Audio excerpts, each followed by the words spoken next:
بسم اللہ الرحمن الرحیم ان الحمد للہ نحمده ونستعینه ونستغفره ونؤمن به ونتوکل علیہ ونعوذ باللہ من شرور انفسنا ومن سیئات اعمالنا من يهده الله فلا مضل له ومن يضلل فلا هادي له واشهد ان لا اله الا الله وحده لا شريك له واشهد ان محمدا عبده ورسوله اما بعد اعوذ باللہ من الشیطان الرجیم بسم اللہ الرحمن الرحیم یا ایھا الذین آمنوا اتقوا اللہ حق تقاتہ ولا تموتن الا وانتم مسلمون یا ایھا الناس اتقوا ربکم الذی خلقکم من نفس واحدہ وخلق منها زوجها وبث منهما رجالا كثيرا ونساء واتقوا الله الذي تساءلون به والارحام ان الله كان عليكم رقيبا یا ایھا الذین آمنوا اتقوا اللہ وقولوا قولا سدیدا یصلح لكم اعمالکم ویغفر لكم ذنوبکم ومن یطع اللہ ورسولہ فقد فاز فوزا عظیما قال اللہ تعالی فی القرآن المجید والفرقان الحمید اعوذ باللہ السمیع العلیم من الشیطان الرجیم بسم اللہ الرحمن الرحیم وسارعوا الی مغفرۃ من ربکم وجنۃ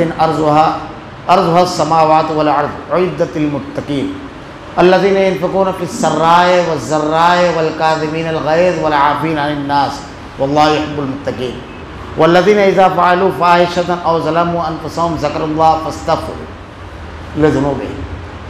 تمام تعریفیں اللہ رب العالمین کے لیے جو تمام جہانوں کا یک و تنہا خالق و مالک ہے، اور بے شمار درود و سلام اللہ کے آخری نبی حضرت محمد صلی اللہ علیہ وسلم پر۔ معزز حاضرین، اگر آدمی کو کسی چیز کی صحیح قیمت اور افادیت کا اندازہ ہوتا ہے تو اسی کے مطابق وہ چیز اس کے نزدیک اہمیت کی حامل ہوتی ہے، اور جب اس کے سامنے یہ چیز واضح ہو جاتی ہے کہ یہ بہت زیادہ قیمتی، بہت اہم چیز ہے، تو جیسے جیسے اس کی قیمت اور اہمیت بڑھتی ہے ویسے ویسے اس چیز کو حاصل کرنے کا اس کا ذوق، اس کی محنت، اس کی کوشش، اس کی صلاحیتیں اور اس کی قوت بڑھ جاتی ہے اس چیز کو حاصل کرنے کے لیے۔ اور ایک موڑ ایسا آتا ہے کہ جب اسے لگتا ہے کہ یہ سب سے بڑی کامیابی ہے، سب سے زیادہ اہم چیز ہے، تو اس کو حاصل کرنے کے لیے وہ اپنی قوت و صلاحیت، طاقت، وقت اور سرمایہ سب کچھ داؤ پر لگا دیتا ہے، کیونکہ اس کو کامل یقین ہوتا ہے کہ اس کو حاصل کرنا، یہ تمام چھوٹی چھوٹی چیزیں جو اس کے ذرائع ہیں، یہ غیر اہم ہے۔ یہ عام حالات میں انسانی زندگی میں ہوتا ہے۔ اللہ رب العالمین نے اہل ایمان کو بہت واضح انداز میں بیان فرمایا کہ تمہاری زندگی کا سب سے بڑا ٹارگیٹ، مقصد اور منزل کیا ہونا چاہیے، اور کس چیز کے حصول کے لیے تم کو اپنی تمام چیزیں اور تمام کے تمام جو کچھ تمہارے پاس موجود ہے، صلاحیتیں، اس کو لگا دینا چاہیے۔ اللہ تعالیٰ نے ارشاد فرمایا ہے بڑے ہی آسان الفاظ میں اور بڑے ہی دلنشیں پیرائے میں، وسارعوا الی مغفرۃ من ربکم وجنۃ عرضها السماوات والارض اعدت للمتقین۔ دوڑو، قرآن کریم میں اسی لفظ کو، یعنی اسی مضمون کو ایک دوسرے لفظوں کے ساتھ بیان فرمایا ہے، سابقوا، لبکو۔ یہاں اللہ رب العالمین نے چوتھے پارے میں سورہ آل عمران میں کہا سارعوا، دوڑو، الی مغفرۃ من ربکم، مغفرت اور تمہارے رب کی اس جنت کی طرف۔ کون سی جنت؟ اللہ تعالیٰ ارشاد فرماتا ہے عرضها السماوات والارض اعدت للمتقین، جس کی وسعت زمین اور آسمان، یہ دونوں جو ہے زمین اور آسمان، اب اس کی وسعت کیا ہے یہ ایک الگ بحث ہے۔ اس سے بڑھ کر بھی حدیث میں آتا ہے کہ اللہ کے نبی صلی اللہ علیہ وسلم نے ارشاد فرمایا جنت کے بارے میں، کس جنت کی طرف دوڑنا ہے، کس جنت کے حصول کے لیے اللہ یہ بندوں کو کہہ رہا ہے کہ دوڑو، لپکو اس جنت کی طرف، کہ اللہ کے نبی صلی اللہ علیہ وسلم نے ارشاد فرمایا کہ آخری جنتی جو ہے، گویا میں اسے دیکھ رہا ہوں، جو آخری شخص جنت میں جائے گا۔ اللہ کے نبی نے ارشاد فرمایا، اس کی تفصیل جو آتی ہے احادیث کے اندر، کہ اللہ رب العالمین سے ایک طویل مدت تک کے جہنم کا عذاب بھگتنے کے بعد وہ اللہ سے درخواست کرے گا کہ رب العالمین مجھ کو صرف جہنم کے باہر کرتے، بس اتنی، اس کے بعد میں کوئی چیز تجھ سے نہیں مانگوں گا۔ خوب پختہ یقین دہانی اور خوب پختہ وعدہ کرے گا۔ جہنم میں سے ہر وہ شخص، اللہ کے نبی صلی اللہ علیہ وسلم نے بیان فرمایا، نکالا جائے گا جس کے دل میں رائی کے ذرے کے برابر بھی ایمان ہے، سزا دینے کے بعد اسے جہنم سے نکالا جائے گا اور ایک نہر ہے اس میں ڈبو کر کے پھر اس کو جنت میں داخل کیا جائے گا۔ اس کی تفصیلات احادیث میں موجود ہیں۔ تو اللہ کے نبی نے ارشاد فرمایا جب اسے جہنم سے نکالا جائے گا تو اس کا رخ جہنم کی طرف ہوگا، ایک طویل مدت تک کوئی اسی طرح کھڑا رہے گا، پھر اس کے بعد اللہ سے گزارش کرے گا کہ رب العالمین اس کی اذیت ناک عذاب سے بڑی طویل مدت تک کے دوچار رہا، رب العالمین وہ مناظر میرے سامنے ہے، اللہ صرف میرے رخ کو اس طرف سے پھیر دے تاکہ اس اذیت ناک عذاب جس سے میں دوچار رہا ہوں، یہ جو دیکھ کر کے بھی اذیت پہنچتی ہے، میں اس سے بچ جاؤں، اور اس کے بعد میں کچھ بھی نہیں مانگوں گا، بس یہ میری آخری خواہش ہے، بس یہی ایک پورا کر دے۔ حدیث میں اس کی تفصیلات ہے کہ اللہ رب العالمین اس کے رخ کو جہنم کی طرف سے موڑ دے گا، جب جہنم کی طرف سے اس کا رخ مڑ جائے گا تو وہ جنت کی طرف دیکھے گا۔ ایک طویل مدت اسی طرح گزارنے کے بعد پھر اللہ سے گزارش کرے گا، اسی طرح وعدہ وعید کرے گا، اسی طریقے سے یقین دہانی کے جملے کہے گا کہ اب کچھ نہیں مانگوں گا، تھوڑا سا جنت سے قریب کرنے کا۔ اللہ رب العالمین بڑا رحیم و کریم ہے اس کی ساری چیزوں کے باوجود۔ جیسے ایک آدمی گناہ کرتا ہے، غلطی کرتا ہے، اور اس کے بعد گناہ اور غلطی کرنے کے بعد اللہ رب العالمین کی جناب میں اپنے ہاتھوں کو اٹھاتا ہے تو اللہ رب العالمین فرشتوں سے مخاطب ہو کر کہتا ہے میرے بندے نے گناہ کیا، غلطی کی، اس نے یہ جانا کہ اس کا ایک رب ہے جو اس کو معاف کرنے والا ہے، اس سے بخش دینے والا ہے، اور اس کے بعد رب العالمین اس سے بخش دیتا ہے۔ بار بار غلطی کرتا ہے، بار بار توبہ اور استغفار کرتا ہے، اور اللہ معاف کرتا ہے، بڑا غفور رحیم ہے، اور اللہ اپنی جناب میں اٹھے ہوئے ہاتھوں کو خالی نہیں لوٹاتا، یہ بار بار مانگے گا اللہ سے۔ پھر اس کے بعد اللہ رب العالمین سے درخواست کرے گا کہ اللہ جنت میرے سامنے ہے، اس کے دلکش نظارے اللہ تھوڑا سا اور قریب تاکہ جنت کو دیکھ سکوں، اور وہ جو برسوں عذاب کی اذیت سے دوچار ہوا، جہنم کی اذیت اور عذاب سے وہاں رہا، اے اللہ وہ سب بھول جاؤ، فراموش کر جاؤ، اے اللہ قریب کر دے رب العالمین۔ اللہ تعالیٰ اس کو جنت کے قریب کر دے گا۔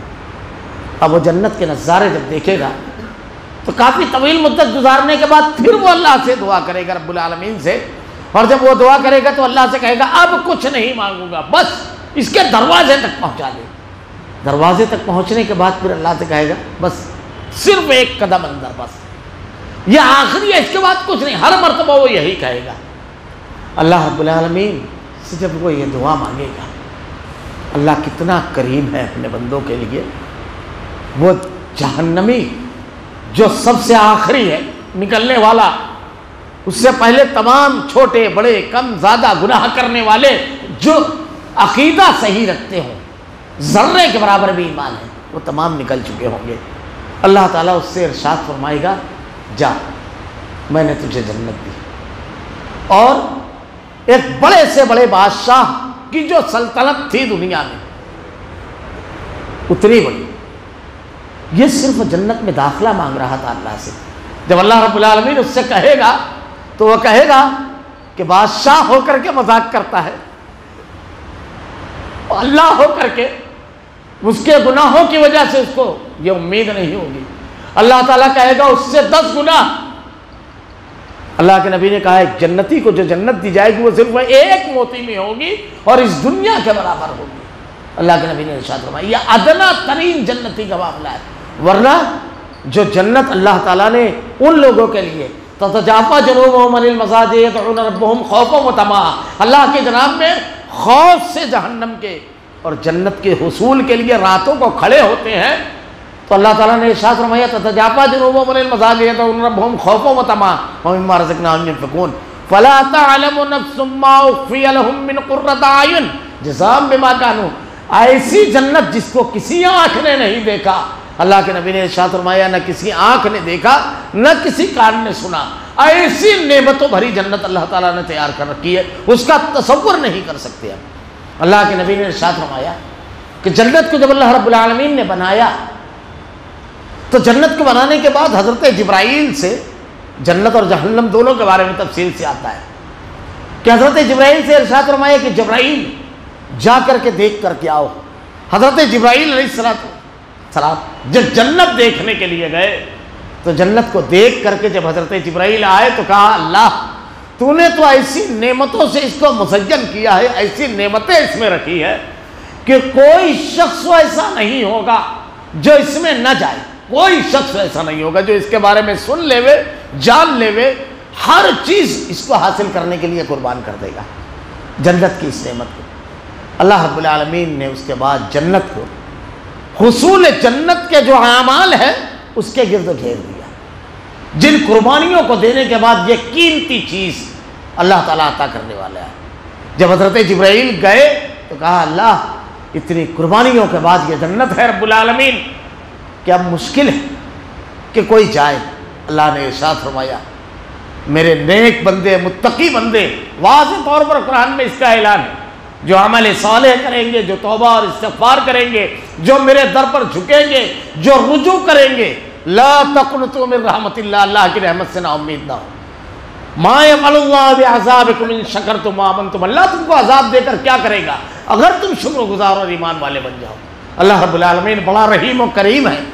قیامت کے سلسلے میں جو احادیث اللہ نے بیان فرمائی، اللہ کے نبی نے بیان فرمائی، قرآن میں جو آیتیں اللہ تعالیٰ نے بیان فرمائی ہے کہ اللہ تعالیٰ کن کن چیزوں کے بدلے اللہ تعالیٰ اپنے بندوں کو بخش دے گا، معاف کرے گا، جنت عطا کرے گا، بے شمار چیزیں ہیں جو اللہ نے بیان فرمائی ہے۔ اللہ کے نبی صلی اللہ علیہ وسلم جنت، اللہ تعالیٰ کا، اللہ نے ارشاد فرمایا دوڑو اس جنت کی طرف جس کی وسعت زمین اور آسمان سے بڑھ کر کے ہے۔ اللہ کے نبی صلی اللہ علیہ وسلم نماز کے لیے کھڑے، نماز کسوف کے لیے، صحیح بخاری وغیرہ آپ دیگر حدیث کی کتابوں میں یہ روایت موجود ہے۔ آپ نماز کے لیے کھڑے تھے، نیت باندھی، آپ نے نماز پڑھا رہے ہیں، حالت نماز میں آپ چلتے ہوئے آگے گئے۔ صحابہ کرام نے دریافت تو کیا کہ اللہ کے نبی صلی اللہ علیہ وسلم، دونوں واقعات ہیں، پیچھے بھی ہوئے اور آگے بھی ہوئے۔ اللہ کے رسول صلی اللہ علیہ وسلم سے نماز کے بعد دریافت تو کیا اللہ کے نبی آج ایک نئی چیز ہم نے دیکھی کہ آپ نماز میں چلتے ہوئے آگے گئے۔ اللہ کے نبی نے ارشاد فرمایا جنت میرے سامنے پیش کی گئی، میں نے چاہا کہ اس کی کیاریوں میں سے کوئی ایک کیاری توڑ لوں۔ جنت اللہ کی ایسی نعمت ہے کہ اللہ کے نبی صلی اللہ علیہ وسلم حالت نماز میں چلتے ہوئے آگے گئے۔ اللہ کے نبی صلی اللہ علیہ وسلم حدیث معراج میں اللہ کے نبی صلی اللہ علیہ وسلم نے جنت کا جو تذکرہ کیا ہے، کچھ مقامات جو آپ کو بتائے گئے، حضرت عمر رضی اللہ تعالیٰ عنہ کا جو علاقہ بتایا گیا کہ اللہ کے نبی صلی اللہ علیہ وسلم کو، پھر حضرت عمر رضی اللہ تعالیٰ عنہ سے آپ کے نے ارشاد فرمایا کہ میں نے تمہارا محل دیکھا جنت کے اندر، اور دیگر چیزیں جو اللہ کے رسول صلی اللہ علیہ وسلم کو شب معراج اللہ رب العالمین نے بتائی جنت کے بارے میں۔ اللہ کے نبی صلی اللہ علیہ وسلم نے صحابہ کرام کے درمیان جب بیان فرمایا وہ جنت کیا ہے، اس کی قیمت کیا ہے، اس جنت کے حصول کے لیے کیا کرنا چاہیے، اگر صرف وہ واقعات پڑھیں صحابہ کرام کے، مسکراتے ہوئے جانوں کو قربان کر دیا اس جنت کے لیے، مال کو قربان کر دیا اس جنت کے لیے، اللہ کی رضا اور خوشنودی کے لیے رشتے، شہر، ہر چیز کو جو اس کے مقابل آئی اس کو قربان کر دیا۔ اللہ کے رسول صلی اللہ علیہ وسلم نے ارشاد فرمایا صحابی سے، آپ سے پوچھا کہ اللہ کے نبی اس غزوے میں لڑتا ہوا اگر مارا جاؤ تو میرے لیے کیا؟ اللہ کے نبی نے ارشاد فرمایا جنت، مشہور حدیث ہے، گوشت یا کھجور کے کچھ کھجور تھی، پھینک دی اور کہا جنت ہے میرے درمیان اتنی دیر۔ حضرت انس بن نضر زخمی ہے، 70 سے زائد زخم ہے احد کے میدان میں، لوگوں سے کہتے ہیں لوگوں مجھ کو احد پہاڑ کے اس پیچھے سے جنت کی لپیٹیں خوشبو آ رہی ہے۔ اللہ کے نبی صلی اللہ علیہ وسلم کے صحابی، ایک صحابی اللہ کے رسول صلی اللہ علیہ وسلم سے پوچھتے ہیں کہ اللہ کے نبی اللہ تعالیٰ اپنے بندے کی کس بات پر خوش ہو کے اسے جنت عطا کرتا ہے؟ اللہ کے نبی صلی اللہ علیہ وسلم نے ارشاد فرمایا کہ آدمی میدان جنگ میں جب اللہ کے راستے میں لڑنے کے لیے نکلے، اللہ کے راستے میں جہاد کے لیے نکلے، تو اپنے آپ کو ذرا بختر اور یہ تمام چیزیں جو حفاظتی سامان ہیں اس سے پرے کر دے ہوئے پختہ یقین کے ساتھ کہ اللہ کے راستے میں شہادت حاصل کرنا ہے۔ یہ تو صرف ذرا بختر اور خود وغیرہ اتارنا تھا، لیکن اللہ کے نبی کا یہ ارشاد جیسے ہی سنا ایسی جنت کی بے چینی تھی، اپنے بدن کے اوپر کے کرتے کو اتار کر کے پھینک دیا اور اس کے بعد جا کر کے دشمن کے درمیان اپنے آپ کو ڈبو دیا بالکل، اور اس حالت میں ان کو اٹھا کر کے لایا گیا کہ بے شمار زخم تھے، حرکت نہیں کر سکتے تھے، صرف وہ آواز نکل رہی تھی، اور کچھ دیر بعد شہادت نوش کر لی۔ حضرت اکرمہ رضی اللہ تعالیٰ عنہ ابو جہل کے لڑکے تھے، اسلام کے خلاف بہت پیش رہتے تھے، اور اللہ کے نبی نے جب مکہ فتح کیا تو جن مجرمین کے بارے میں یہ ارشاد فرمایا تھا کہ کعبۃ اللہ کے غلاف میں بھی اگر لپٹے ہو تو ان لوگوں کو نہ چھوڑنا. اس میں سے حضرت اکرمہ بھی ایک تھے. اور فتح مکہ کے موقع پر مکہ کے زیریں حصے سے حضرت خالد بن ولید رضی اللہ تعالیٰ عنہ کو اللہ کے نبی نے کمان دی تھی، کیونکہ خدشہ اللہ کے نبی کی انتہائی چوکنا اور دانشمند اور سارے حالات پر نظر رکھنے والی قیادت جان گئی تھی، یہاں سے ہو سکتا ہے کچھ نہ کچھ. تو آپ نے وہیں حضرت خالد بن ولید رضی اللہ تعالیٰ عنہ جو ایمان لا چکے تھے اور حضرت اکرمہ رضی اللہ تعالیٰ عنہ کے بچپن کے دوست تھے، وہیں سے بھیجا. اور وہیں حضرت اکرمہ اور کچھ لوگوں نے جو تھوڑی بہت ہاتھا پائی فتح مکہ کے موقع پر ہوئی تھی وہ اسی مقام پر مکہ کے زیریں حصے میں ہوئی تھی. حضرت اکرمہ نکل گئے اور اس کے بعد انہوں نے ایمان قبول کیا. واقعہ بڑا مشہور ہے. یرموک کے موقع پر اسلامی تاریخ کا پہلا جانثار دستہ، خودکش دستہ نہیں کہیں گے اس کو، جانثار دستہ، کیونکہ وہ خودکش دستے میں تو بےکس اور بے گناہوں کو بھی مار دیا جاتا ہے. جانثار دستہ حضرت اکرمہ رضی اللہ تعالیٰ عنہ نے بنایا. پہلے روز جب جنگ ہوئی 4 لاکھ کا لشکر جرار جو ہرقل کا داماد لے کر کے آیا تھا، اور ابو عبیدہ بن جراح رضی اللہ تعالیٰ عنہ جو اسلامی لشکر کے سپہ سالار تھے، صرف 30,000 فوجی، صرف 30,000، وہ بھی تمام علاقے کے فوجیوں کو جمع کرنے کے بعد. آپ اندازہ لگائیے تعداد کا کیا توازن تھا. پہلے دن کے جنگ میں اتنی زبردست تیر اندازی ہوئی کہ تاریخ میں ملتا ہے کہ آسمان دکھائی نہیں دے رہا تھا تیروں کی زیادتی کی وجہ سے. اور اتنے لوگوں کی آنکھ کچھ روز تیروں سے زخمی ہوئی، یعنی ختم ہوئی، پھوٹی، کہ اس کو یوم العین اس دن کو کہا جاتا ہے، آنکھ کا دن. حضرت سفیان کی بھی ایک آنکھ اسی میں شہید ہوئی تھی اس غزوے میں، اس جنگ میں. تو حضرت اکرمہ رضی اللہ تعالیٰ عنہ نے جو دوسرے روز کی جنگ تھی تو میدان جنگ میں سپاہیوں سے آگے نکل کر کے کہا کہ کون ہے جو مجھ سے اس بات پر بیعت کرے گا کہ تخت یا تختہ، یا تو فتح حاصل کریں گے یا جنت، یا تو فاتح کی حیثیت سے یا شہید. 400 لوگوں نے آپ کے ہاتھ پر بیعت کی اور چند لوگ صرف واپس آئے. 4 لاکھ کے لشکر زرار پر سب سے پہلا حملہ دوسرے روز کی جو ترتیب تھی اس میں ان لوگوں نے کیا. حضرت اکرمہ رضی اللہ تعالیٰ عنہ جنگ کرتے ہوئے کافی اندر تک چلے گئے. کسی نے حضرت اکرمہ رضی اللہ تعالیٰ عنہ سے کہا وَلَا تَهْلِكُوا رُؤُوسَكُمْ، اپنے آپ کو ہلاکت میں نہ ڈالو، ہر طرف دشمن تھے.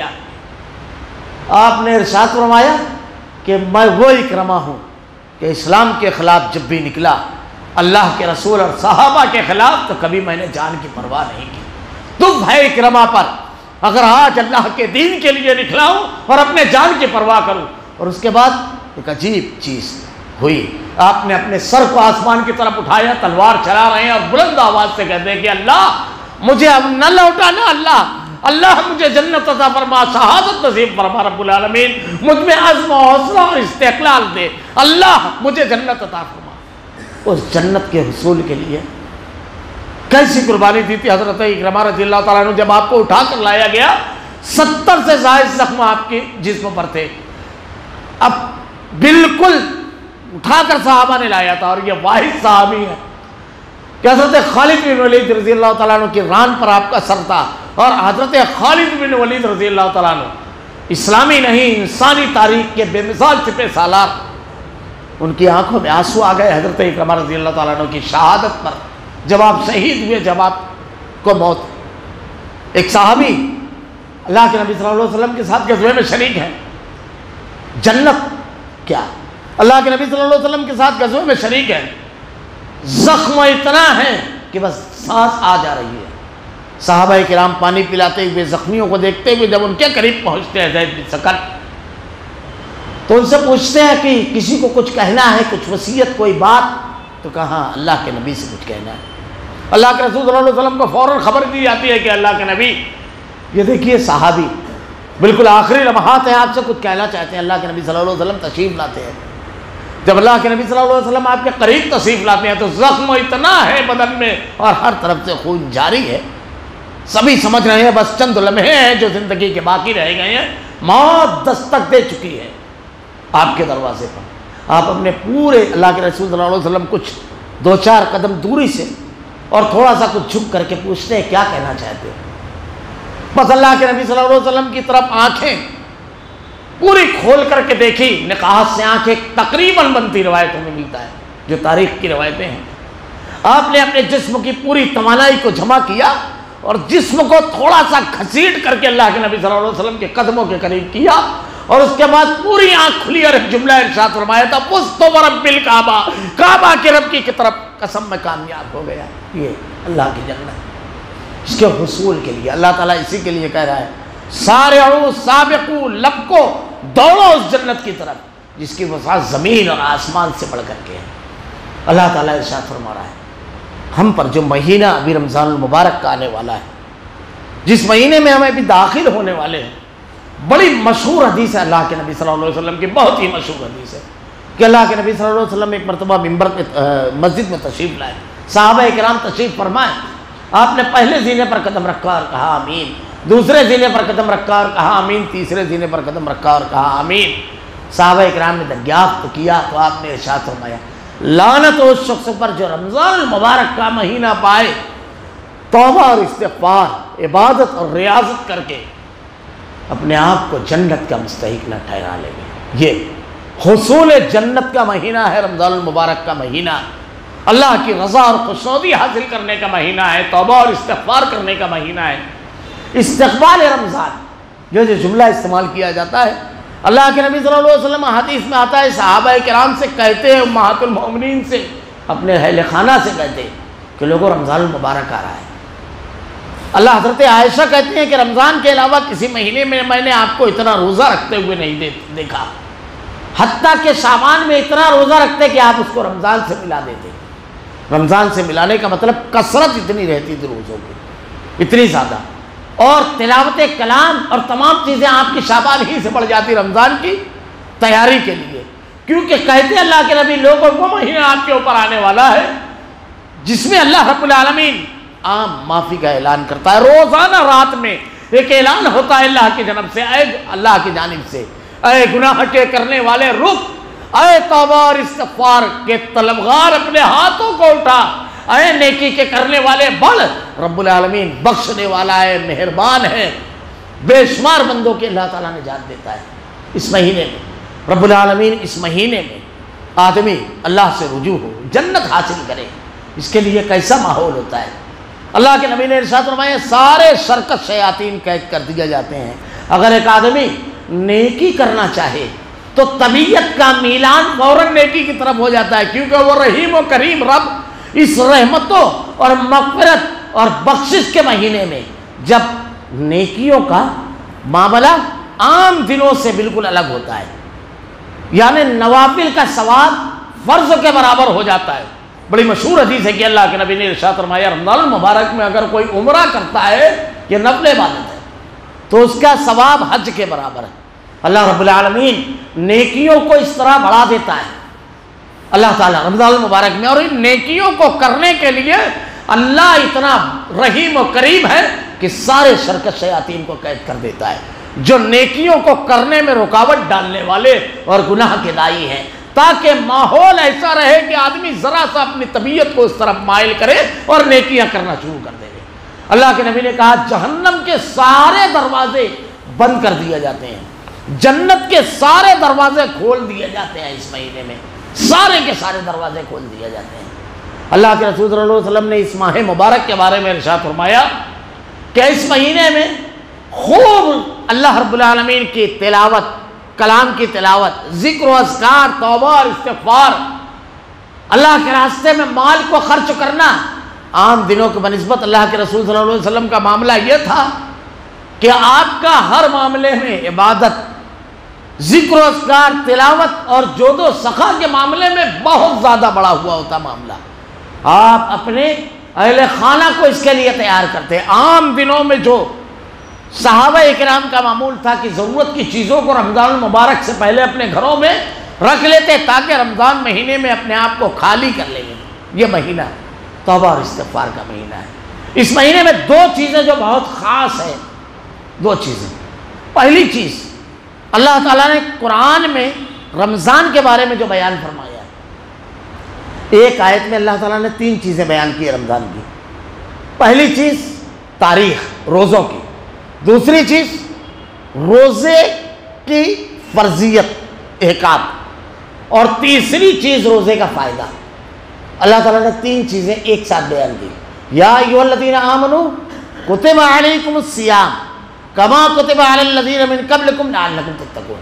پہلی چیز فرضیت ہے، یا ایھا الذین آمنوا کتب علیکم الصیام کما کتب علی الذین من قبلکم لعلکم تتقون۔ اے لوگو، اے ایمان والو، تم پر روزے فرض کیے گئے، یہ فرضیت۔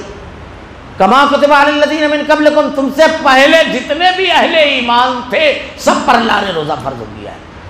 حضرت آدم علیہ السلام سے لے کر امت محمدیہ تک ہر دور میں اہل ایمان کے اوپر روزہ فرض ہوتا، اور روزہ دیگر امتوں میں تھا۔ اس مشہور حدیث کو یاد کر جائیے کہ اللہ کے نبی جب ہجرت کر کے مکہ سے مدینہ پہنچے تو آپ نے یہود کو عاشورہ کے روزہ رکھتے ہوئے دیکھا، تو آپ نے تجارت تو کیا اللہ کے نبی نے، تو انہوں نے کہا کہ اس روز اللہ تعالیٰ نے حضرت موسیٰ علیہ السلام اور بنی اسرائیل کو فرعون کے ظلم سے نجات دی تھی، اس کے شکرانے میں روزہ رکھتے ہیں۔ اللہ کے نبی صلی اللہ علیہ وسلم اور صحابہ کرام روزے کی فرضیت سے پہلے عام معمول تھا کہ تمام لوگ عاشورہ کا روزہ رکھتے تھے، یہ عام معمول تھا۔ اللہ کے نبی نے ارشاد فرمایا آئندہ سال اگر میں رہا تو 2 روزہ رکھوں گا، 9 اور 10، ایک یہود کی مخالفت میں اور دوسرا شکرانے کا، کیونکہ موسیٰ علیہ السلام میرے بھائی تھے، اور ایک دوسری روایت میں تمام انبیاء اللہتی بھائی ہیں، اس لیے مجھ کو زیادہ حق ہے کہ میں شکرانہ ادا کروں۔ تو روزہ تمام لوگوں پر فرض رہا ہے، یہ اس کی تاریخ اور اللہ تعالیٰ نے اس کی فرضیت بیان فرمائی۔ اور تیسری چیز اس کا فائدہ لعلکم تتقون۔ ذرا سا اس پر غور کیجئے کہ اللہ تعالیٰ نے اتنی زبردست عبادت روزہ، اس کو ذریعہ قرار دیا کس چیز کا؟ لعلکم تتقون، تو وہ چیز کتنی بڑی ہوگی۔ روزے کی اہمیت کا اندازہ اس سے لگائیں کہ حائضہ خاتون جس کو مخصوص ایام میں عورتوں خواتین کا جو کچھ معاملہ ہوتا ہے، ان ایام میں اگر اس کے رمضان المبارک میں آئے ہوئے ایام تو اس پر روزہ نہیں رکھنا ہے، لیکن بعد میں اس کی قضا کرنا ہے۔ لیکن سال بھر یہ سلسلہ چلتا رہتا ہے، اس میں نماز کی قضا نہیں ہے۔ روزہ اگر کسی وجہ سے آدمی کو چھوٹ گیا تو سال بھر میں کبھی بھی بہرحال اس کی قضا کرنا ہے۔ اور اگر کسی کے والدین کی وفات ہو گئی اور ان کے رمضان المبارک کے روزے چھوٹے تھے تو ان کی اپنی اولاد حضرت عائشہ صدیقہ سے روایت موجود ہے، ان کی طرف سے روزہ رکھ سکتی ہے۔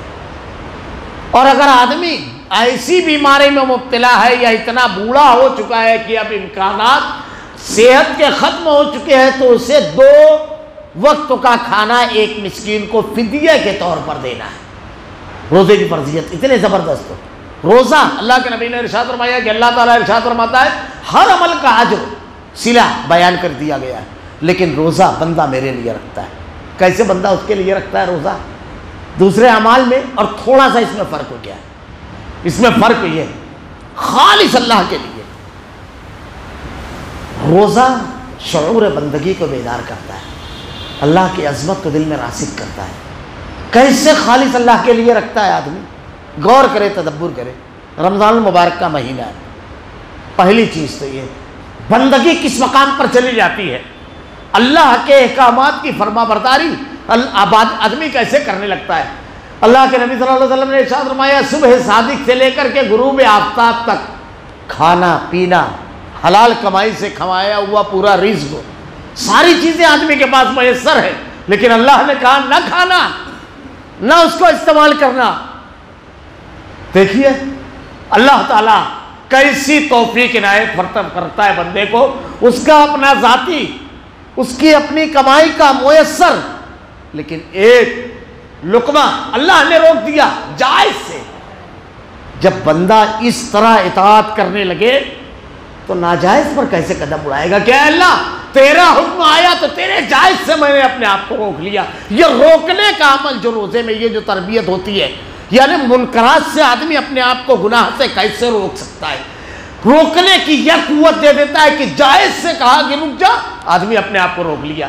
بھلا بندگی کا شعور اگر بیدار ہوگا اور اللہ رب العالمین کی رضا اور خوشنودی اور اس کی عظمت دل میں راسخ ہوگی تو کیسے کیا ناجائز کی طرف کہ میرے رب نے منع کیا ہے، میں نے تو وہ بندگی گزاری ہے کہ جائز سے اپنے آپ کو روک لیا تھا، اللہ نے تو مجھ کو وہ شعور اور وہ توفیق عطا کی تھی۔ دوسری بات خالص اللہ کے لیے ہے روزہ، دیکھتے جائیے، خالص اللہ کے لیے، اللہ کے لیے روزہ۔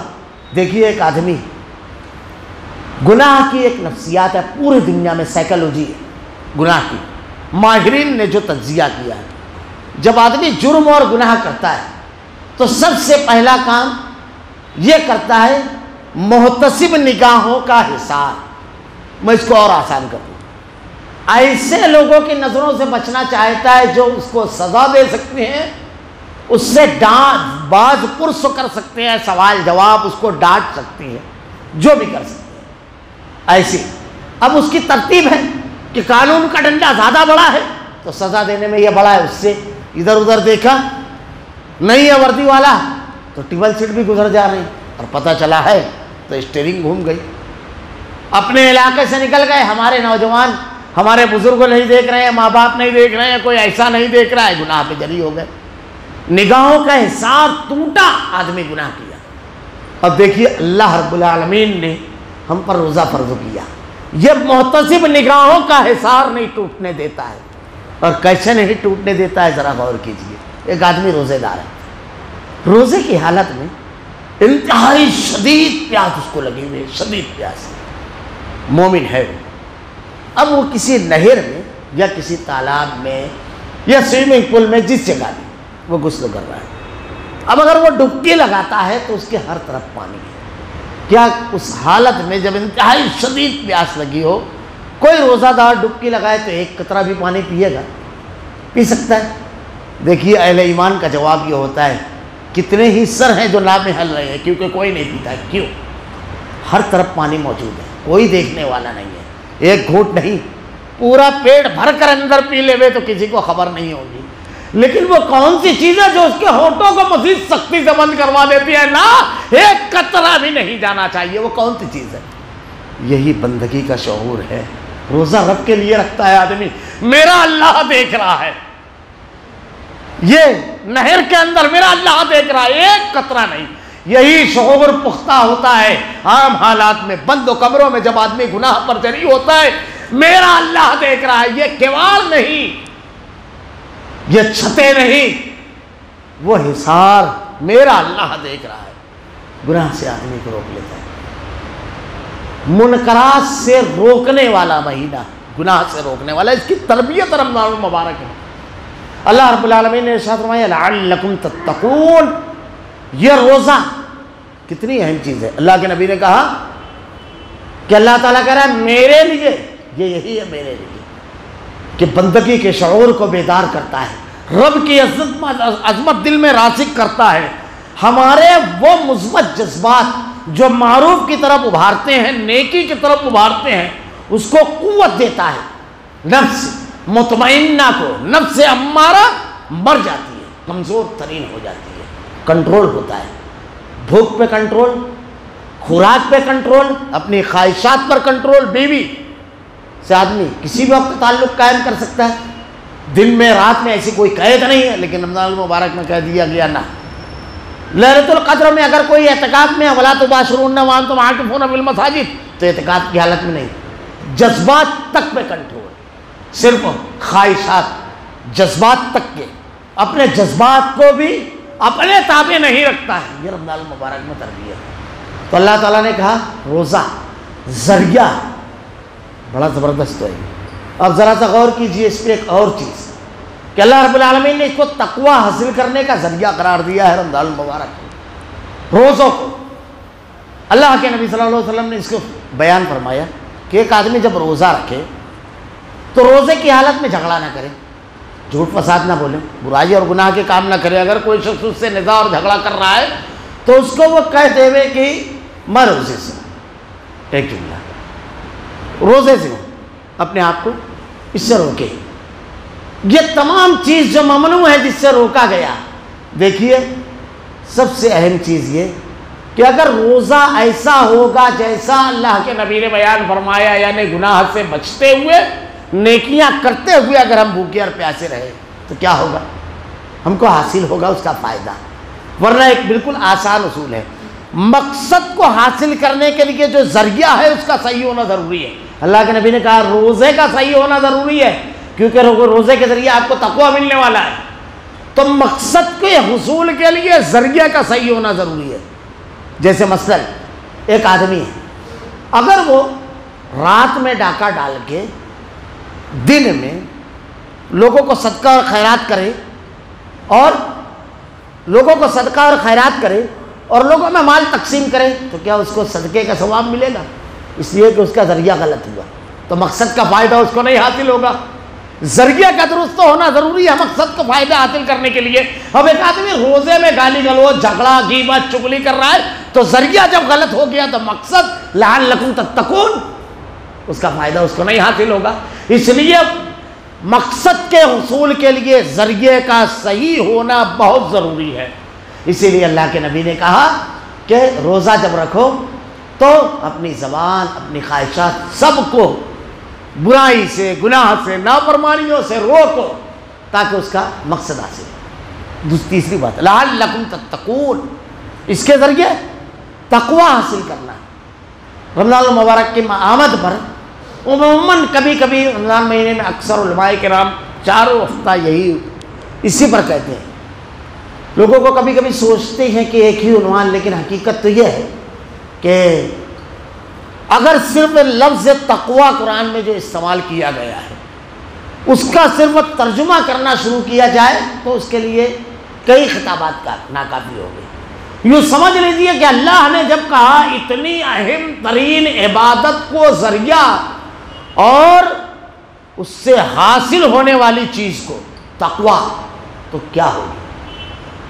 چند چیزیں صرف میں اشارے میں کہوں کہ تقوی کیوں حاصل کرنا بہت ضروری ہے متقی ہونے کے لیے۔ متقی ہونا انسان کی زندگی کی سب سے بڑی ضرورت ہے ہدایت۔ علامہ ابن تیمیہ رحمۃ اللہ علیہ کہتے ہیں کسی علاقے کے لوگ اگر بھوک سے مر جائیں، پورا علاقہ ہو، یعنی ایک بڑی بستی انسانوں کی، بڑا حادثہ نہیں ہے، لیکن اگر ہدایت سے محروم ہو جائے تو یہ بڑا حادثہ ہے۔ فاقہ کسی بڑا حادثہ نہیں ہے، لیکن روح اگر فاقہ مست رہے، ہدایت سے محروم رہے تو یہ بڑا حادثہ ہے۔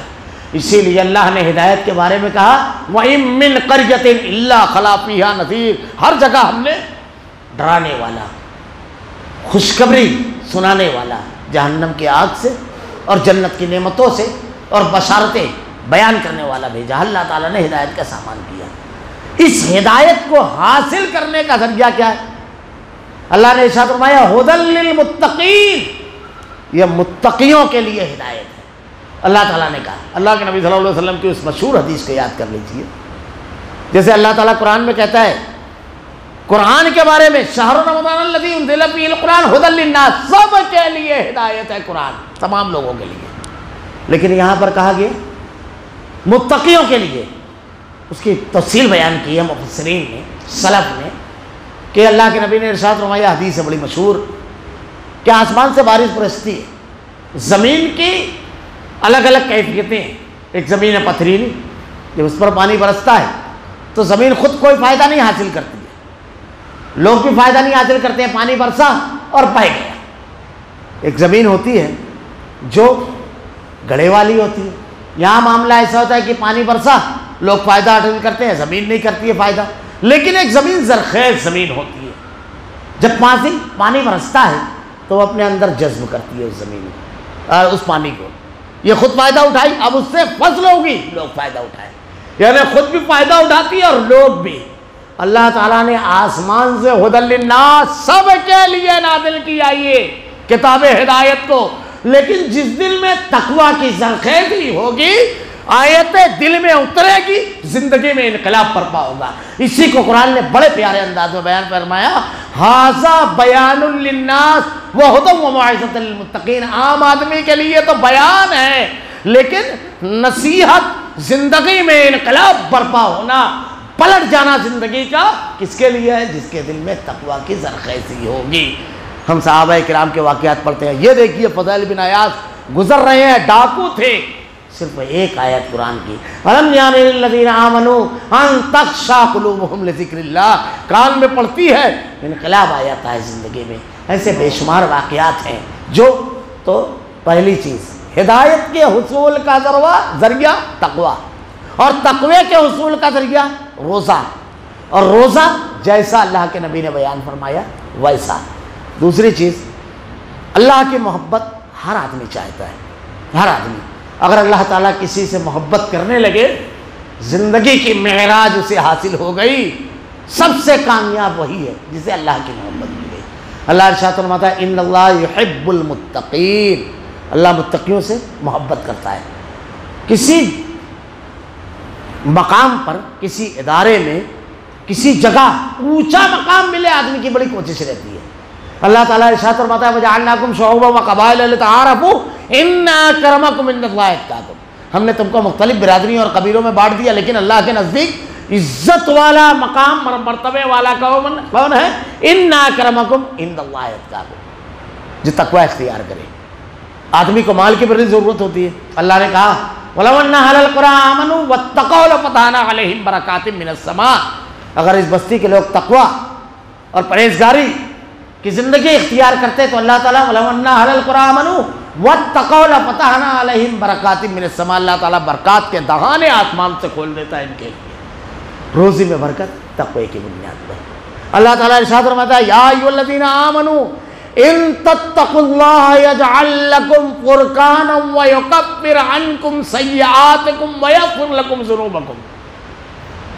غور کیجئے اس ایک آیت پر، اگر غور کرے آدمی، کیا کیا کہا ہے اللہ نے؟ یا ایھا الذین آمنوا، اے ایمان والو، ان تتقوا اللہ، اگر تم اللہ کا ڈر تقوی اختیار کرو گے تو کیا ہوگا؟ انقلاب آدمی کی زندگی میں کیا آئے گا؟ یجعل لکم فرقانا ویکفر، اللہ تعالیٰ تمہیں فرقان دے گا، قوت فیصلہ دے گا، حق اور باطل کی تمیز، صحیح اور غلط کی تمیز۔ زندگی میں کسی بھی قدم کو اٹھانے کے لیے تم کو ڈیسیزن لینا آ جائے گا، صحیح قدم اٹھانا آ جائے گا۔ فرقان اللہ تعالیٰ دے گا۔ فرقان کے معنی ہوتا ہے چھانٹ دینا، الگ الگ کر دینا۔ اللہ تعالیٰ فرقان دے گا، اور پھر اس کا بینیفٹ، اس کا فائدہ کیا ملے گا؟ ان تتقوا یجعل لکم فرقانا ویکفر عنکم سیئاتکم ویغفر لکم ذنوبکم، اللہ تمہاری مغفرت فرمائے گا، کیونکہ تم جب صحیح فیصلہ کرو گے، صحیح قدم اٹھاؤ گے، زندگی صحیح راستے پر گزارو گے، اور تمہارے گناہوں کو بخش دے گا۔ تقوی کی بنیاد پر بے شمار آیتیں ہیں۔ اسی تقوی کے حصول کا ذریعہ ہے روزہ۔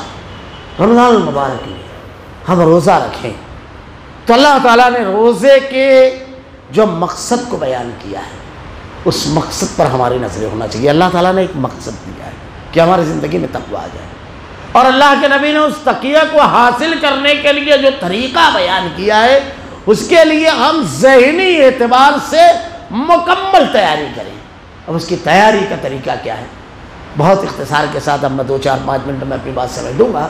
اس کی تیاری کا طریقہ یہ ہے، دو چیزیں، منکرات سے اپنے آپ کو روک لینا اور نیکی معروف کے لیے اپنے آپ کو ابھارنا، تیار کرنا۔ منکرات سے روکنا، روزہ تو خود ہمارے لیے ایک تربیت ہوتا ہے۔ شیاطین، سرکش شیاطین کی قید، یہ تمام چیزیں اللہ تعالیٰ عطا کرتا ہے۔ اب منکرات سے روکنے کا اور زیادہ کیا بتایا گیا ہے، اور کیا کیا چیزیں ہیں؟ دیکھیے، توبہ بڑی اہم چیز ہے، کیونکہ ایک بندہ جب اللہ کی جناب میں اپنے ہاتھوں کو اٹھاتا ہے، اگر سر سجدے میں رکھتے ہوئے اور اپنے ماضی پر نظریں ڈالے، وہ نافرمانیاں، وہ گناہ جو اس نے مجلسوں سے چھپ کر تنہائیوں میں کیے ہیں، اس کو یاد کرے، رو کر گڑ گڑا کر اللہ کی جناب میں اعتراف کرے، اور اس کے بعد یہ کہے کہ اللہ اب کبھی نہیں گناہ کروں گا۔ رب العالمین کامل توبہ یہی ہے۔ انما التوبۃ علی اللہ للذین یعملون السوء بجہالۃ ثم یتوبون من قریب فاولئک یتوب اللہ علیہم وکان اللہ علیما حکیما۔ نادانی کی بنیاد پر، جہالت کی بنیاد پر اگر آدمی سے غلطی ہو گئی ہے، وہ بڑا رحیم ہے، وہ بڑا کریم ہے، اس وقت تک توبہ کا دروازہ کھلا رکھتا ہے۔ وَلَيْسَتِ التَّوْبَةُ لِلَّذِينَ يَعْمَلُونَ السَّيِّئَاتِ حَتَّى إِذَا حَضَرَ أَحَدَهُمُ الْمَوْتُ، جب تک درخرے میں موت نہ آ جائے، اس وقت تک کہ وہ بڑا رحیم، وہ بڑا کریم ہے۔ اللہ نے کہا ہے لا تقنطوا من رحمت اللہ، اللہ کی رحمت سے نا امید نہ ہو۔ پھر ہمارے سامنے واقعات 99 قتل کرنے کے بعد اللہ تعالیٰ نے معاف کر دیا۔ حسن بصری کے سامنے حجاج بن یوسف کا واقعہ بیان کیا گیا۔ 70 صحابہ اور تابعین کو اس نے قتل کیا تھا۔ سعید بن مسیب آخری آدمی تھے، سید التابعین، ان کے بارے میں آتا ہے جب ان کو قتل کرنے کے لیے لایا گیا تو اتنا خون ان کے جسم سے نکلا کہ خوفزدہ ہو گیا حجاج بن یوسف، کیونکہ ایک بڑا چمڑا رکھا جاتا تھا جس کے اوپر کسی کو قتل کیا جاتا۔ تو اس نے جب پوچھا اطباء سے کہ اتنا خون کیوں نکلا، تو کہا ان کے اس دل میں خوف نہیں تھا ذرا سا موت کا، اور ان کی جو دعا ہے وہ بھی بڑے تاریخی جملے ہیں۔ آپ نے کہا تھا کہ اللہ میرے بعد اس کو کسی پر غلبہ نہ دینا، اپنے بات کہا، شہادت کے حصول میں خوف نہیں تھا کچھ، اور اس کے بعد کسی پر غلبہ نہیں۔ لیکن آخر وقت جب آئے، بڑے بڑے کارنامے بھی اس نے، اس کے بھتیجا تھا محمد بن قاسم اور داماد بھی، جس کو اس نے اس کی غیرت و حمیت کی بنیاد پر یہاں بھیجا اور قنوج کے لیے فوجوں کی روانگی کا حکم دیا تھا اس نے سلیمان بن محمد بن قاسم نے۔ جب سلیمان بن عبد الملک کا قاصد اس کو گرفتاری کے لیے، وہ ایک الگ تاریخ ہے، قرآن پر اعراب لگانا، بہت سارے کارنامے بھی ہیں اس کے، وہ ایک الگ بحث۔ آخر وقت میں جب وہ بستر پر پڑا ہوا تھا تو توبہ کر رہا ہے، تو کسی نے کہا اتنے جرائم اور گناہ کرنے کے بعد توبہ، اتنی غلطیوں کے بعد؟ تو اس نے ایک عجیب و غریب کام کیا، اس نے اپنے ہاتھوں کو آسمان کی طرف اٹھایا اور کہتا ہے اللہ تیرے یہ بندے مجھ کو تیری رحمت سے نا امید کر رہے ہیں، اللہ بنا امید رہی ہوں رب العالمین۔ حسن بصری کے سامنے جب یہ بیان کیا گیا تو آپ کی آنکھیں اشکبار ہو گئی، اور اس کے بعد ایک پیارا جملہ آپ نے کہا کہ اب تم حجاج کے بارے میں کوئی تبصرہ نہ کرنا، کچھ نہ کہنا، کبھی نا امید نہ ہونا، وہ بڑا رحیم ہے، وہ بڑا کریم ہے، وہ بڑا بخشنے والا ہے۔ 99 آدمی کا قتل کرنے کے بعد وہ توبہ کر کے نیکوکاروں کی بستی کی طرف چلا۔ اللہ کے نبی نے کہا ہے بس اس حدیث کو یاد کر جائیے، ایک قدم بندہ چلتا ہے اللہ 10 قدم بندہ چل کر جاتا ہے، اللہ دوڑ کر، اللہ تعالیٰ نے تنابیں کھینچ دی اس علاقے کی جو نیکیوں کی بستی کی تھی۔ جب فرشتے آئے روح قبض کرنے تو نیک فرشتوں کو حصے میں آیا وہ، یہ بڑا رحیم و کریم ہے رب العالمین۔ تو سب سے اہم چیز ہم توبہ اور استغفار۔ اللہ کے نبی نے کہا توبہ کر کے جہنم سے نہ بچ جائے۔ یہ رمضان المبارک کا مہینہ ہے، اللہ کی طرف سے منادی کی جاتی ہے، اعلان کیا جاتا ہے اپنے گناہوں کا اعتراف کریں گے رب العالمین کے سامنے، اور ان گناہوں کو توبہ نہ کرنے کا اللہ سے عہد کرے رب العالمین سے، رب العالمین سے یہ دعا کریں کہ اللہ ہماری زندگی تبدیل کر دے رب العالمین۔ اللہ تعالیٰ نے ایک چیز بیان فرمائی ہے قرآن میں، ایک ضابطہ، یہ ہم نے عہد و پیمان کیا، اور عہد و پیمان کرنے کے بعد اگر ہم نے اپنے آپ کو بدلنے والے حالات میں لے کر کے گئے، جیسے 99 آدمی کا قاتل جو تھا، اس نے جب 99 قتل کرنے کے بعد ایک آدمی سے جا کر سوال کیا تو ہمارے جیسا آدمی تھا، بڑا عالم نہیں تھا، وہ کرتا پاجامہ پہنا ہوا، تو اس نے کہا اتنے قتلوں کے بعد تب اس نے اس کو بھی مار دیا، قاتل تو تھا۔ تو اس کے بعد ایک عالم کے پاس گیا، عالم علم بولتا ہے اس کا، اسی لیے اللہ تعالیٰ نے کہا اہل علم سے سوال کرنے کا، فَاسْأَلُوا أَهْلَ الذِّكْرِ، اہل ذکر کون ہے؟ إِنَّا نَحْنُ نَزَّلْنَا الذِّكْرَ وَإِنَّا لَهُ لَحَافِظُونَ وَرَفَعْنَا لَكَ ذِكْرَكَ، قرآن و حدیث کو جاننے والے وہ ہیں۔ جا کر عالم سے پوچھا تو عالم نے کہا اللہ کی رحمت سے نا امید ہوتا ہے، ہاتھوں کو اٹھا، گناہوں کا اعتراف کر، اپنے اشکوں کو بہا، وہ بڑا کریم ہے، وہ اپنے بندے کو ہاتھوں کو خالی نہیں لوٹاتا۔ اور سن، دیکھیے عالم کا جواب ہوتا ہے، پورا جواب دیا، آدھا جواب نہیں۔ جن لوگوں کے درمیان رہ کر کے 99 قتل کیا، اب ان کے درمیان نہ جانا۔ اللہ کے نبی نے اسی کو بیان فرمایا ہے کہ اگر عطار کے پاس بیٹھو گے تو اس کے عطر کی خوشبو تمہارے کپڑوں اور ذہن و دماغ کو معطر کر دے گی، اور اگر لوہار کے پاس بیٹھو گے تو کچھ نہ کرو لیکن اس کی آگ سے نکلنے والی چنگاریاں تمہارے کپڑوں میں سوراخ اور اس کا دھواں تمہارے چہرے کو کالا کر دے گا۔ یہ بے جان چیزیں ہیں جو اثر ڈالتی ہیں۔ تو کیا کہا عالم نے؟ ان لوگوں کے درمیان نہ جانا، وہاں جا نیکوکار لوگوں میں، کیونکہ ان کے درمیان رہے گا تو نیکی کے جذبے پروان چڑھیں گے۔ انسان اثرات مادی بے جان چیزوں کو قبول کرتا ہے تو جاندار ہے۔ یہ ہم صحبت کا اثر اللہ کے نبی نے ارشاد فرمایا، اسی لیے اپنے ساتھی کے ساتھ اٹھایا جائے گا۔ تو یہ چیز کہ اپنے آپ کو تبدیل کرنا، جب ہم یہ سوچیں گے کہ ہم کو اپنے آپ کو بدلنا ہے، جب ہم کوشش کریں گے اس کے لیے تو اللہ کی رحمت آئے گی۔ اور اللہ نے کہا ہے ذالک بأن اللہ لم یکن مغیرا نعمۃ انعمہا ان اللہ لا یغیر ما بقوم حتی یغیروا ما بانفسہم۔ خدا نے آج تک اس قوم کی حالت نہیں بدلی جس نے خود اپنے آپ کو تبدیل نہیں کیا۔ ہم کوشش کریں گے، اللہ نے کہا والذین جاہدوا فینا لنہدینہم سبلنا، جو لوگ ہماری راہ میں کوشش کریں گے ہم انہیں ضرور راستہ دکھائیں گے۔ یہ اللہ کا وعدہ سچا ہے لیکن کوشش شرط ہے۔ یہ ایک چیز۔ دوسری چیز عبادت، حصول جنت، میں نے ابتدا میں جو کہا، اس کو حاصل کرنے کے لیے ہر قسم کی قربانی، نیکیوں پہ بڑھ جانا، صرف فرائض نہیں، نوافل، سنن، نوافل کا اہتمام کرنا۔ اللہ کے نبی نے کہا جو سنن رواتب 12 دن بھر میں سنن رواتب ہے، جس کو سنت مؤکدہ بھی کہتے ہیں ہماری زبان میں، وہ جس کا اہتمام کرے گا اللہ تعالیٰ نے اس کے بارے میں جو وعدہ کیا، اللہ کے نبی نے بیان فرمایا، ام عطیہ کہتی ہیں کہ میں نے اس کے بعد کبھی نہیں چھوڑی، کبھی نہیں۔ اس کے علاوہ نوافل، اب یہاں پر ذرا سا ایک دو باتیں کہوں گا کہ بڑا اہتمام کرنا۔ یہ رمضان المبارک کا مہینہ ہے، عام دنوں میں سب چیزیں ہوتی رہتی ہے، لیکن اس میں فارغ سارے اوقات ذکر و اذکار، توبہ اور استغفار میں لگایا جائے، عبادت میں۔ ہمارے یہاں یہ جو تراویح، قیام اللیل میں، رات کی نماز میں شرکت کرنا، اللہ کے نبی کی بڑی مشہور حدیث ہے، جو رمضان کے روزے رکھے ایمان اور احتساب کے ساتھ، جو رمضان میں قیام کرے تو جیسے روزہ صرف 5-7 روز کا نہیں ہے، اسی طریقے سے قیام اللیل کا بھی معاملہ ہے۔ ہمارے یہاں جو کچھ لوگوں کا مزاج ہے، بلکہ اگر یہ بات کہوں تو بڑا عجیب رہے گا، ہمارے یہاں جو 3 روز 5 روز 10 روز کی تراویح ہے، اس کا فائدہ اور نقصان پر اگر غور کریں، میں نے ایک سیاسی لیڈر سے کہا جب اس نے 6 دن کی تراویح رکھی تو میں نے کہا یہ بتائیے آپ کہ کس کے لیے رکھی؟ کہا تاجر طبقے کے لیے۔ تو میں نے کہا جو عام آدمی اس میں پڑھیں گے وہ 6 دن کے بعد کبھی نہیں پڑھیں گے، ان کی تعداد کتنی رہے گی آپ دیکھ لیجئے، 80% رہے گی۔ تو آپ نے 80% لوگوں کو 24 دن تراویح پڑھنے سے روک دیا، اس کو آپ کیا کہیں گے؟ یہ کون سا مزاج ہے؟ ذرا سا غور، روزانہ اعتکاف، یہ ہمارے یہاں جو بھیڑ اجتماع، خیر وہ ذرا سا تردیدی انداز ہو جائے گا۔ آدمی اعتکاف میں جب بیٹھے تو اللہ سے اس کا تعلق انتہائی مضبوط ہو جانا چاہیے، خوب توبہ اور استغفار کرے۔ یہ رمضان تلاوت کلام کا مہینہ ہے، قرآن کے نزول کا، اور یہ قرآن کتاب ہدایت ہے۔ کامیاب زندگی کے ضابطے اس میں ہیں، ناکام لوگوں کی پوری تفصیلات اور کیریکٹر اس میں ہے۔ اس کامیاب ضابطوں کو اپنی زندگی میں نافذ کرنا، ناکام ہونے والے افراد کے کردار سے اپنے آپ کو بچانا۔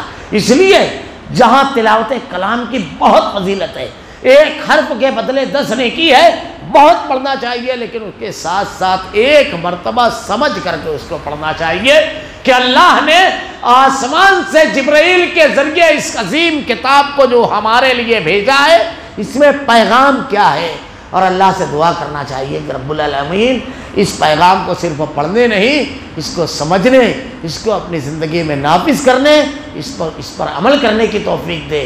ہم دعا کرتے ہیں کہ رب العالمین ماہ رمضان المبارک کو اللہ توبہ اور استغفار کرنے والا، گناہوں سے روکنے والا، نیکیوں کو بڑھ کر کے کرنے والا رب العالمین بنا دے۔ اللہ ہمارے کردار و افعال کو تبدیل کرنے والا بنا دے۔ الہ العالمین روزے کے ذریعے جس عظیم چیز کو حصول کا تو نے حکم دیا ہے اس کو حاصل کرنے کی توفیق دے۔ الہ العالمین رمضان المبارک میں خوب عبادت کی ہمیں اپنے احباب، اپنے والدین، اپنے بچوں سب کے ساتھ خوب توفیق دے رب العالمین۔ الہ العالمین ہمارا خاتمہ ایمان پر فرما۔ ربنا لا تزغ قلوبنا بعد إذ هديتنا وهب لنا من لدنك رحمة إنك أنت الوهاب، وآخر دعوانا الحمد لله رب العالمين۔